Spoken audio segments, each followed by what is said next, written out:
نحمدہ و نصلی علی رسولہ الکریم اما بعد۔ محترم سامعین کرام، ہم میں سے ہر آدمی یہ چاہتا ہے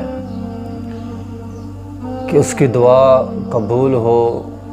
وہ اپنی التجائیں اپنے رب کے سامنے کرے، اپنی پریشانیاں، اپنے غم، اپنا دکھ اپنے رب کے سامنے بیان کرے، ضرورت کی چیزیں اپنے رب سے بیان کرے اور فوراً اس کی دعا قبول بھی ہو جائے۔ دعاؤں کی قبولیت کے جہاں اور بہت سارے طریقے ہیں، ان میں سے ایک طریقہ یہ بھی ہے کہ آپ اپنے مسلمان بھائی کے لیے دعا کریں۔ اگر آپ کسی کے لیے دعا کریں گے تو وہ دعا آپ کے حق میں قبول ہوگی۔ اس بات کی گارنٹی نبی علیہ الصلوۃ والسلام نے دی ہوئی ہے۔ حدیث میں ہے، حضرت صفوان رضی اللہ تعالی عنہ حضرت ابو درداء رضی اللہ تعالی عنہ ان کے گھر گئے ان سے ملنے کے لیے۔ گھر جا کر پتہ چلا ابو درداء رضی اللہ تعالی عنہ گھر میں موجود نہیں تھے۔ انہوں نے ان کی بیوی ام درداء رضی اللہ تعالیٰ سے پوچھا کہ وہ کہاں گئے؟ انہوں نے بتلایا کہ وہ بازار گئے ہیں۔ پھر ام درداء رضی اللہ تعالیٰ عنہ پوچھنے لگی،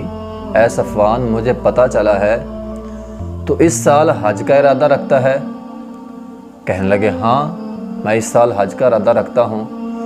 ام درداء رضی اللہ تعالیٰ عنہ نے فرمایا کہ آپ میرے لیے دعا کرنا، کیونکہ میں نے نبی علیہ الصلوۃ والسلام سے سنا، آپ علیہ الصلوۃ والسلام نے فرمایا تھا، دعوت المرء المسلم، مسلمان آدمی کی دعا لأخیہ، اپنے بھائی کے لیے، ایک آدمی اپنے بھائی کے لیے دعا کرتا ہے بظہر الغیب، اس کی عدم موجودگی میں، تو فرمایا مستجابۃ، وہ دعا قبول کر لی جاتی ہے۔ یعنی جب بھی کوئی آدمی اپنی مسلمان بھائی کی عدم موجودگی میں اس کے حق میں دعائے خیر کرتا ہے، رسول اللہ صلی اللہ علیہ وسلم فرما رہے ہیں اس کی دعا قبول کی جاتی ہے۔ صرف اس کی مسلمان بھائی کے حق میں ہی نہیں، بلکہ فرمایا عند رأسہ ملک الموکل اس بہ آمین، اس کے پاس ایک فرشتہ آ جاتا ہے اور فرشتہ اس دعا پہ آمین بھی کہتا ہے، اور فرشتہ کہتا ہے وَلَكَ بِمِثْلٍ، اللہ تیرے لیے بھی اسی کی مثل تجھے عطا کرے۔ یعنی اس حدیث کا مطلب یہ ہے کہ جب انسان اپنے مسلمان بھائی کے بارے میں دعا کرتا ہے، اس کی عدم موجودگی میں ایک فرشتہ مقرر کر دیا جاتا ہے جو کہتا ہے اے اللہ اس کے بھائی کے حق میں بھی دعا قبول فرما، اور جو چیز اپنے بھائی کے لیے مانگ رہا ہے اے اللہ اس کو بھی وہ چیز عطا فرما۔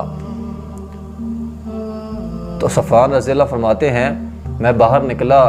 بازار گیا، بازار جا کے ابو درداء رضی اللہ تعالیٰ عنہ سے ملا، انہوں نے بھی مجھے یہی بات کہی، اور یہ صحیح مسلم کی حدیث ہے۔ اور ابو درداء رضی اللہ تعالیٰ کے بارے میں آتا ہے کہ وہ اپنے دوستوں کا نام لے لے کے ان کے حق میں دعا کیا کرتے تھے، اور فرمایا کرتے تھے، کیا مجھے یہ بات پسند نہیں کہ میرے لیے فرشتے دعا کریں؟ میں اپنے بھائیوں کے لیے دعا کروں گا تو جو فرشتہ مقرر ہوگا وہ میرے لیے دعا کرے گا،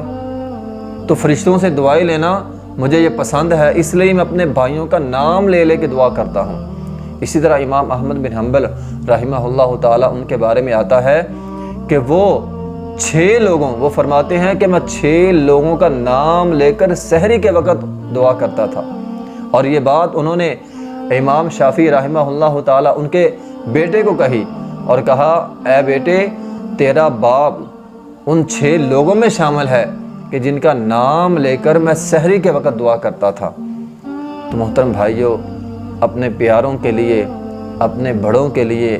اپنے اساتذہ کے لیے اور اپنے چاہنے والوں کے لیے ان کا نام لے کر اگر آپ ان کے حق میں دعائے خیر کریں گے تو ان کے حق میں آپ کی دعا قبول ہوگی،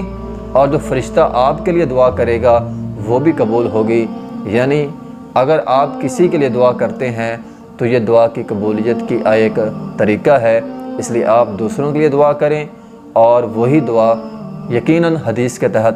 آپ کے حق میں بھی قبول ہوگی۔ وآخر دعوانا الحمدللہ رب العالمین۔